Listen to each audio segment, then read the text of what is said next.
नमस्कार, मैं राजेश पंद्रे आपको मैथमेटिक्स 2 का सिमिलैरिटी चैप्टर पढ़ाने जा रहा हूँ। ठीक है, अब इसी में बोला गया है कि फर्स्ट स्टेटमेंट जो है हमारे पास ratio of areas of two triangles का है। तो टू ट्रायंगल्स का बोला गया है तो यहाँ साफ साफ दिखाई दे रहा है कि हम सबसे पहले तो हमें टू ट्रायंगल्स निकालने पड़ेंगे। तो निकालते ही इसी के हिसाब से टू ट्रायंगल्स। अब कैसे निकालना है? बराबर निकालना है टू ट्रायंगल्स, क्या डिफरेंट डिफरेंट निकालना है? आगे पढ़ेंगे तो देखेंगे। बोला गया है इज इक्वल टू रेशो है, यानी कि रेशो के बराबर रेशो है, एरियाज के रेशो के बराबर products of their bases. Bases बोला गया है, यानी कि जो भी बेसेस है यहाँ डिफरेंट है। ठीक है, और करस्पॉन्डिंग हाइट्स, यहाँ भी हाइट्स भी डिफरेंट है। ठीक है, यानी कि जो भी ट्रायंगल्स का हमें एरियाज निकालना है वो डिफरेंट डिफरेंट निकालना है। तो इसको इसके हिसाब से हमने एप्पल बनाना चीकू और पी क्यू आर नाम दिया। ठीक है, अब एरियाज का बोला गया है बेसिस है, हाइट से तभी होगी जब हमारे पास परपेंडिकुलर होगा। तो इसके हिसाब से हमने परपेंडिकुलर डाला, अगर परपेंडिकुलर नहीं डालता तो डी नहीं मिलता और यहाँ एम भी नहीं मिलता। यहां पढ़ा, यहां देखा और यहां लिखा गिवन और टू प्रूव। गिवन में लिखते हैं। अब गिवन में देखा जाए तो इन ट्रायंगल, दोनों ट्रायंगल है, in triangle apple banana chikoo. ठीक है, in triangle apple banana chikoo and triangle जो है सेकंड वाला पी क्यू आर है। इसी के हिसाब से एरियाज बोला गया है, बेस और हाइट्स बोला गया है। तो लिखते हैं जो खड़ा खड़ा है A D is perpendicular to B C, ये हाइट से और ये बेस है, such that B dash D dash C, अब तीनों के तीनों कॉलिनियर है। एंड इसी के हिसाब से ये जो पी एम है is perpendicular to Q R such that Q dash M dash R है हमारे पास। ठीक है, ये तीनों भी कॉलिनियर है। मैंने पहले ही बोला था यहां पढ़ो, यहां देखो और यहां लिखो। अब टू प्रूफ की बारी है।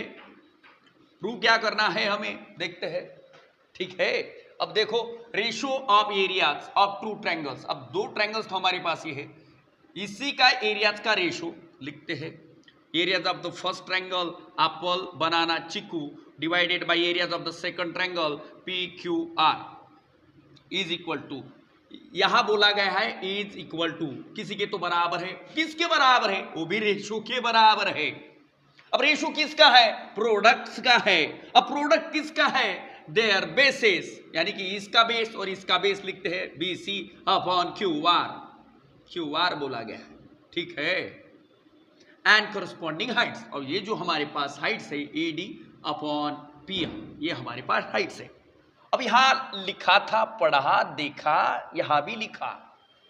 अब ये साबित करना है हमें, तो साबित करने के लिए कुछ तो प्रूफ्स देना पड़ेगा। तो यहां प्रूफ्स में लिखा जाए तो सबसे पहले हमें एरियाज, जो भी एरियाज है, जिसका भी एरिया बताया गया है उसका फार्मूला पता होना चाहिए। तो फार्मूला पता है ना हमें, areas, areas of triangle half base and height. इसी के हिसाब से दोनों का रेशो हम लिखेंगे। Areas of the first triangle apple banana chikoo और divided by areas of the triangle P Q R, किसके बराबर है? इसके हिसाब से इसका जो एरियाज है लिखते हैं हाफ, इसका बेस जो है बीसी है लेटा हुआ और खड़ा जो है एडी हाइट है। उसी के हिसाब से इन सेकंड ट्रायंगल में देखा जाए तो हाफ है, बेस लेटा लेटा क्यू आर है बेचारा, और जो हाइट है खड़ी हुई है। अब यहां देखा जाए तो हाफ हाफ सेम है, कट गया, टूट गया। ठीक है, अब बचा कौन? जो नीचे लिखना पड़ेगा B C multiplied by A D. अब देखा जाए तो Q R multiplied by P M. अब ये जैसे का वैसा, areas of the triangle apple banana chikoo divided by areas of the triangle P Q R. अब यहां बोला गया था ratio of areas of two triangles, या है ratio of areas of two triangles. बोला गया है इक्वल टू, तो इक्वल टू भी है। अब बोला गया है रेशियो, तो ये रेशियो भी है। अब आगे क्या बोला गया है? प्रोडक्ट्स है, तो प्रोडक्ट्स है ना यहां। तो किसका प्रोडक्ट्स है? देयर बेसेस है, या B C upon Q R, and corresponding height है ना A D upon P M. यानी कि जो यहां बोला गया था वो साबित हो गया। ठीक है, स्टेटमेंट के हिसाब से।